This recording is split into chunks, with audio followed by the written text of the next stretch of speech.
Allahumma shalli wa sallim wa barik wa azim ala habibina wa syafiina wa qurrata a'yunina sayyidina Muhammad wa ala ali sayyidina Muhammad. Allahumma shalli wa sallim wa barik ala sayyidina Muhammad wa ala ali sayyidina Muhammad. Ada satu orang bertanya, Ustadz, bagaimana atau apa amalannya supaya kita terlepas atau kita ini lagi diguna-guna. Diguna-guna itu apa ya? Nah, kalau kita membaca sejarah Rasulullah, beliau itu walaupun hadis ini hadis sahih, walaupun hadis ini waktu saya kuliah itu sempat jadi perdebatan, mana mungkin Rasulullah disihir, dibilangnya. Kalau itu mah kalau turun ayat nanti susah, dia bilang. Sampai Aisyah radhiyallahu anha berkata, "Ya Rasulullah, kenapa engkau jadi begini?" dia bilangnya. Apa namanya? Kondisinya jadi nggak enak lagi, kurang sehat tuh gitu kan. Lalu malaikat Mikail bertanya, "Kenapa Rasulullah?" dibilangnya sama malaikat. Malaikat Jibril bertanya sama malaikat Mikail, "Kenapa Rasulullah?" Itu disihir sama Lubay bin Akhsom. Disihir katanya. Siapa yang nyihir? Tanya sama malaikat Jibril. Lubay bin Akhsom. Di mana ditaruh sihirnya? Di sebuah sumur, saya lupa nama sumurnya. Di sumur itu ditaruh semacam buhul. Kalau istilah orang Arab itu buhul. Kalau kita mah mungkin namanya itu jimat. Dibikin kayak begitu kan dari batang pelepah korma deh, dari yang ada kaitannya dengan pohon korma lah. Lalu malaikat Jibril meru'yah Rasulullah SAW. Kemudian beliau meminta Ali dan beberapa kawan untuk pergi ke sumur itu dan diambil buhulnya itu. Sumur itu merah warnanya. Dan kemudian dipanggil lah Lubay bin Akhsom, itu orang Yahudi. "Hai Lubay bin Akhsom, apa yang kau perbuat kepadaku?" Kurang lebih begitulah. "Apa motifmu?" Kurang lebih begitulah. Dibilangnya, "Ya saya buat-buat aja." Dibilang kayak gitu sama dia. Nah saya juga, karena hadis ini sahih, tapi ada orang berkata, kawan saya berkata gini, ini hadis sahih matannya saja, lapatnya tidak sahih, dibilang kayak gitu kan. Lalu dibilang tidak sahih ini hadis, Rasulullah tidak mungkin kesihir, karena memang kisahnya ada dan kejadiannya ada di dalam kitab ini, hadis ini sahih. Nah itulah jadi pertentangan sampai sekarang. Ada yang mengatakan Rasulullah memang tersihir, cuma badannya aja, sedangkan jiwanya sehat walafiat. Nah begitulah. Kemudian datanglah malaikat Jibril meruqyah Rasulullah. Nah, kemudian makanya Rasulullah mengajarkan kita untuk membaca 2 ayat. Ini kalau udah malam kita baca Qul a'udzu birabbin nas, malikin nas, ilahin nas, min syarri waswasil khannas alladzi waswisu fi sudurin nas minal jinnati wan nas. Itu kita baca. Yang kedua, Qul a'udzu birabbil falaq min syarri ma khalaq. Nah, itu kita baca sampai akhir. Biasanya Rasulullah mengajarkan seperti itu untuk dibaca pada malam hari. Qul a'udzu birabbil falaq, aku berlindung. Qul a'udzu birabbil falaq, aku berlindung kepada Tuhannya subuh. Nah, palak itu waktu subuh itu biasanya subuh-subuh banyak kejadian-kejadian. Nah, kemudian kita terlepas dari hadis yang tadi, yang jelas banyak sekali kejadian-kejadian yang dialami oleh masyarakat kita, terutama perempuan nih, yang cantik-cantik, yang didemenin. Biasanya mah motonya apa tuh? Cinta ditolak, dukun bertindak. Biasanya begitu. Kalau saya ya, alhamdulillah sampai sekarang sama gitu-gituan mah kagak percaya. Namanya kayak gitu-gituan, dagang mau rame, lalu mau dapat jodoh, ini saya mah gak percaya. Kenapa? Tidak ada kekuatan selain yang Allah izinkan. Di dunia ini ada nggak sesuatu kekuatan yang terjadi, peristiwa yang terjadi yang tanpa sepengetahuan Allah? Ada nggak kira-kira? Nggak ada. Kalau tanpa sepengetahuan Allah berarti ada Tuhan lain selain Allah. Dan itu nggak pernah ada. Yang lain kan coba dibikin-bikin aja, diangkat jadi Tuhan itu aja kan. Jadi kita sebagai orang beriman nggak tahu urusan orang lah, bukan urusan kita itu mah.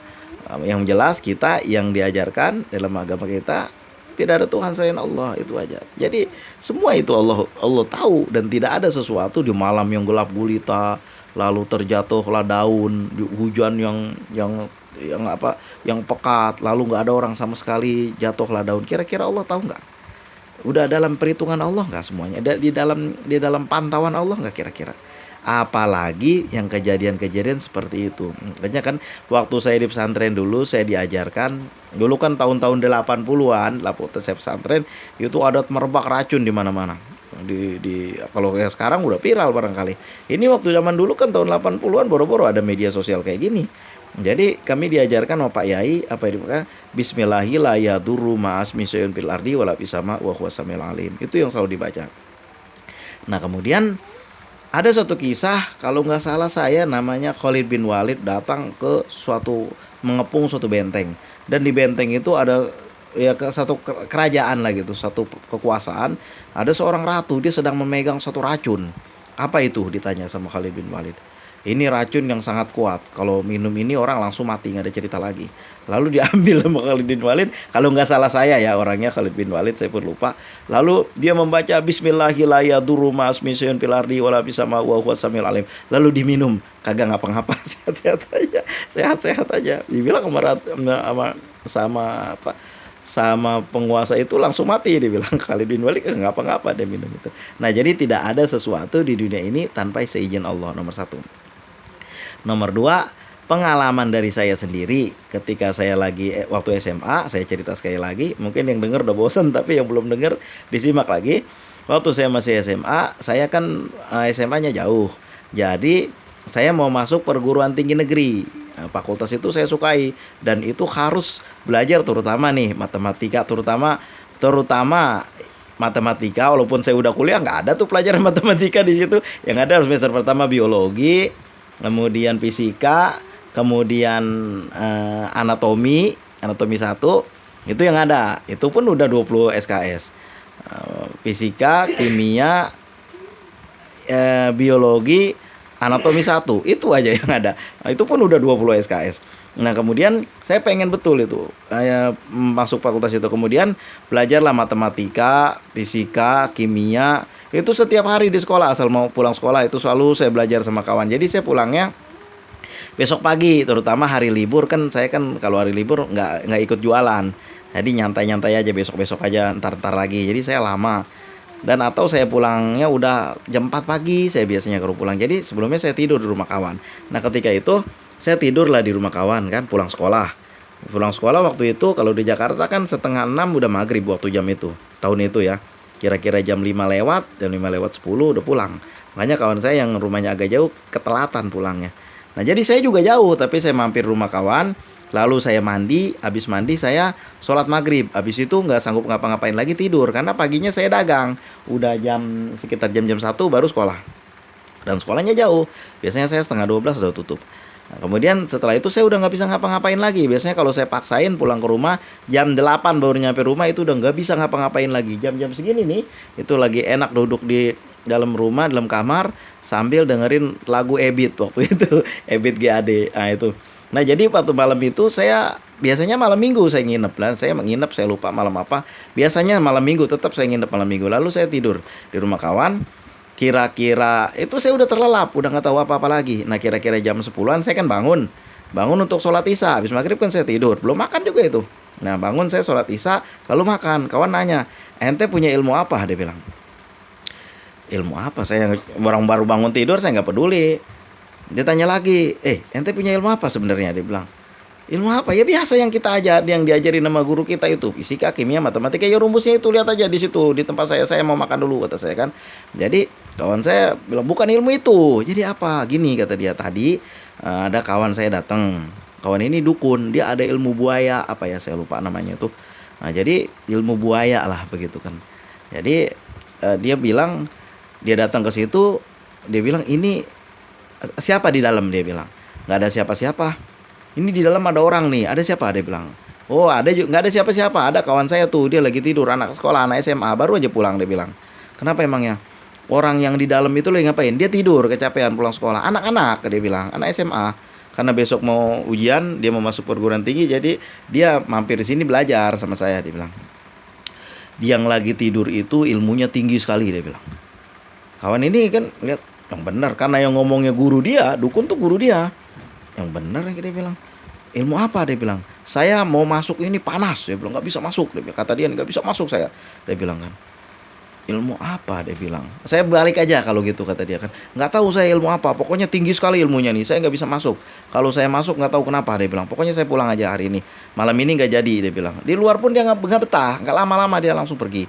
Nah, lalu setelah itu kira-kira saya bangun, ditanya lah, makanya ente punya ilmu apa? Dia bilang, nggak ada ilmu apa-apa, nggak aja. Saya bilang kan, saya makan, habis makan saya tidur lagi. Karena malam minggu tidur lagi saya kan habis makan. Nah, besok pagi kira-kira waktu tahajud kan saya bangun, mau sembahyang itu jam 4-an lah kira-kira. Di Jakarta kan setengah 5. subuhnya waktu itu, tahun itu. Nah, jam 4 saya bangun, ditanya lagi sama kawan saya, ente sebenarnya punya ilmu apa loh, dibilangnya. Karena dia udah nanya berkali-kali, paginya dia tanya lagi, Anda nggak ada ilmu apa-apa, kata saya. Kan kirain saya ya itu fisika, matematika, kimia, rupanya ya ilmu ginian. Saya tanya apa ilmu yang benar ente? Iya, ente kan tahu kan, kawan yang suka kesini, ya nggak tahu, nggak ngeliat wajahnya pun nggak pernah. Oh iya iya ya, dia bilang kan. Lantasan hari itu dia semalam tadi dia balik, dia bilang kan nggak mau, dia bilang orang yang lagi di dalam ilmunya tinggi. Ilmu apa ada sama ente? Saya nggak punya ilmu apa-apa. Saya pikir-pikir kan, apa ilmu? Nggak ada ilmu apa-apa. Saya bilang kan. Nah rupanya kan saya teringat-ingat dulu waktu saya pesantren, saya selalu membaca sholawat, sholawat nariyah. Allahumma sholli sholatan kamilatan wa salim salaman taman ala sayyidina Muhammadin bila jatan halu bil qad wa tang perju bil qurab wa tukta bil hawa jutun halu bil ghaib. Itu saya baca sampai habis setiap malam Jumat dari maghrib sampai isya, sama kawan-kawan rame-rame dapat 100 kali. Makanya isanya telat. Kalau malam Jumat tuh isanya telat, karena menghabiskan itu dulu. Lalu membaca astagfirullahaladzim, astagfirullahaladzim, lalu membaca hasbunallah wa ni'mal wakil, hasbunallah wa ni'mal wakil. Itu bacaan 3 itu saya amalkan setiap malam Jumat itu. Kisahnya ya, kalau sholawat munjiat emang dari masih kecil, dari masih belum pesantren udah dibaca sama orang tua. Kenapa saya tahu? Ya saya tahunya juga setelah saya masuk pesantren, namanya itu sholawat munjiat. Kalau di pesantren ada dikasih buku, ya beli sih, bukan dikasih. Di Syirkah itu, di koperasi itu, karena anak-anak pada megang buku itu, saya juga ikut beli. Kalau nggak salah harganya tuh masih sekitar 7.000 lah. Nah itu saya beli, tebal bukunya. Waktu tahun itu kan masih murah. Jadi di situ ada kumpulan sholat duha, sholat tahajud, doa-doanya, wirid, witir, yasin, surat al-waqiah, semuanya lengkap. Termasuk dalamnya ada sholawat juga, sholawat munjiat ada, sholawat nariyah ada. Nah itu terutama 2 sholawat itu. Makanya waktu itu kan saya pikir, ini kali mah ya yang saya selalu amalkan. Nah, yang saya amalkan tiap hari jadi kayak gini. Saya pun percaya nggak percaya, nggak aja. Kalau dia nggak bertanya berkali-kali dengan wajah yang serius, mungkin saya anggap dia main-main sama saya. Nah waktu itu saya merasa ini mungkin sebabnya. Dan saya tahu itu bacaannya sholawat munjiat karena ada wabak dalmamat. Karena mas saya juga udah baca itu. Coba buka kisah ketika abang ganteng sepupu saya. Nah itu sholawat munjiat itu dibaca ketika sepupu saya dipitnah, dan yang fitnah itu betul-betul kejadian apa yang diminta. Maksudnya waktu itu kan dipitnah abang sepupu saya sampai ditahan, dan ketika ditahan ya kini saya ini anak-anaknya masih kecil-kecil, anak bapak saya yang masih kecil-kecil kena dampaknya apa itu, ya nggak bisa makan. Makannya ya bukan yang nggak bisa banget sih, maksudnya makannya yang tadinya kualitasnya enak jadi menurun karena duit bapak udah dipakai untuk nembus abang sepupu itu. Kalau nggak dipukulin nanti di penjara dibilangnya. Akhirnya sampai 2 minggu bapak nggak jualan. Itu kan tahun 80-an lah, masih belum seperti ini kondisi ekonomi. Nah waktu itu akhirnya saya berpikir inilah mungkin ketika saya tahu bahwa bacaan sholawat itu merupakan bacaan yang mulia. Makanya saya dengar itu kan ada seorang ya orang soleh lah yang terkenal di Indonesia ini yang selalu ribut sama setan-setan sama jin-jin, itu juga membaca sholawat. Allahumma sholli ala Muhammad ya Rabbi sholli alaihi wasallim. Nah, sholawat beliau begitu. Nah itulah juga saya dengar dari beberapa gemaki tempat tentang kemuliaan membaca sholawat. Nah waktu dari pengalaman pribadi dan dari hadis Rasulullah, saya menyarankan kakak untuk pertama selalu membaca sholawat. Apa yang baca sholawat? Baca aja sholawat yang tadi tuh, Allahumma sholli ala Muhammad ya Rabbi sholli alaihi wasallim, Allahumma sholli ala Muhammad ya Rabbi sholli alaihi wasallim. Itu kakak ulang-ulang terus menerus sampai ribuan kali. Yang pertama karena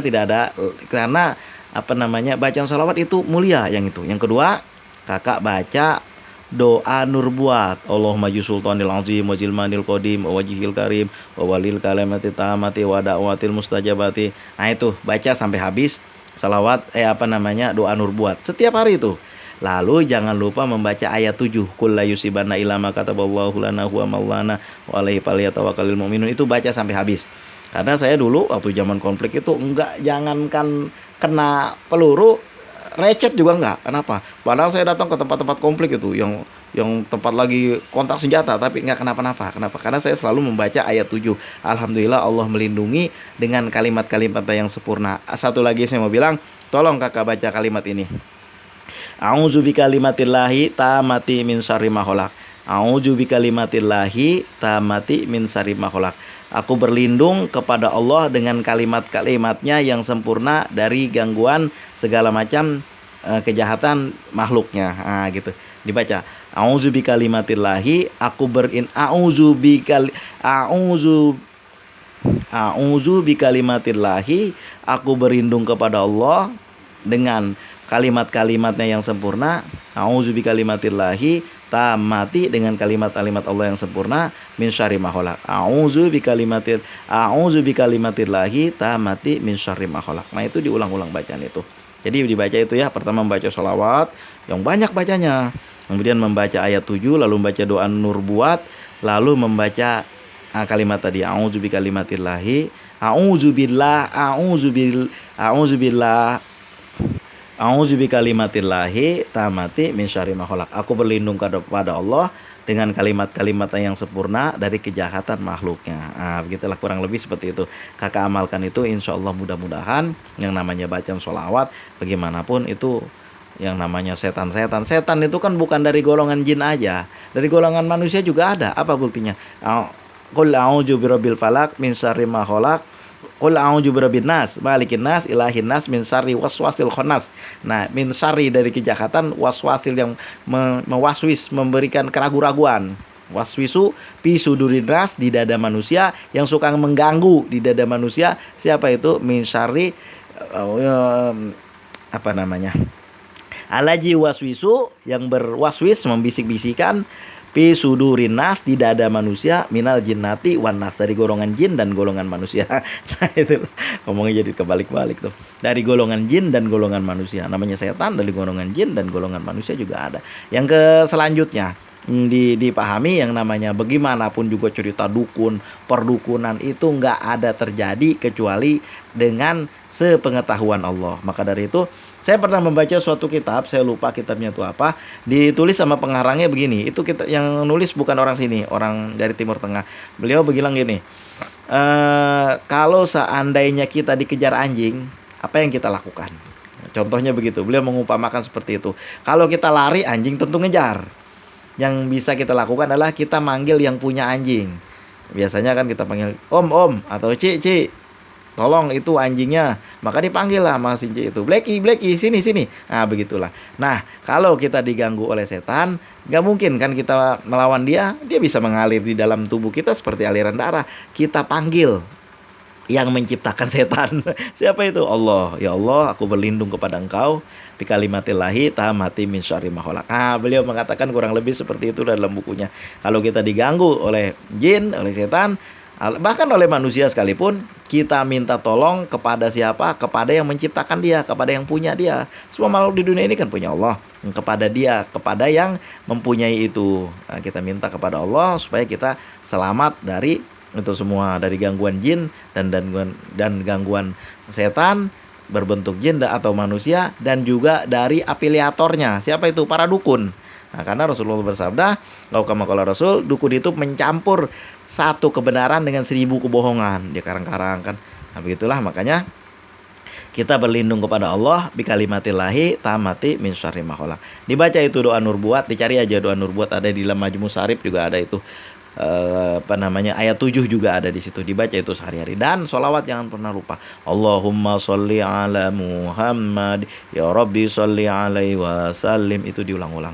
Itu saya pernah juga mendengar satu kisah tentang pergulatan manusia, tapi dalam alam, bukan alam sini ya, di alam astar, alam dia itu menggunakan sholawat juga.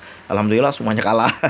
Keberkahan. Makanya dalam satu cerita dikisahkan, dalam satu kesaksian orang ya, bukan jadi kesaksian orang, dikisahkan itu jin itu marah, dia kesel. Kenapa?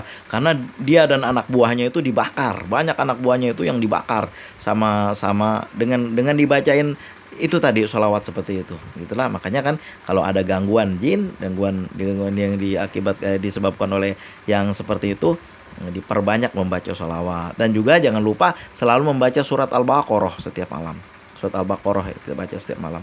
Mudah-mudahan yang namanya gangguan-gangguan itu hilang. Setiap malam membaca ya 3 ayat ini. Qul a'udzu birabbil falaq, qul a'udzu birabbin nas, dan membaca qul huwallahu ahad. Qul. Nah, itu kan ayat 7. Itu aja Kakak ulang-ulang. Itu aja yang bisa saya sampaikan berdasarkan hadis Rasulullah, riwayat yang pernah saya baca dalam satu hadis, dan juga pengalaman saya sendiri. Usikum wa nafsi bitaqwallah. Mudah-mudahan hikmahnya ada berkahnya. Assalamualaikum warahmatullahi wabarakatuh.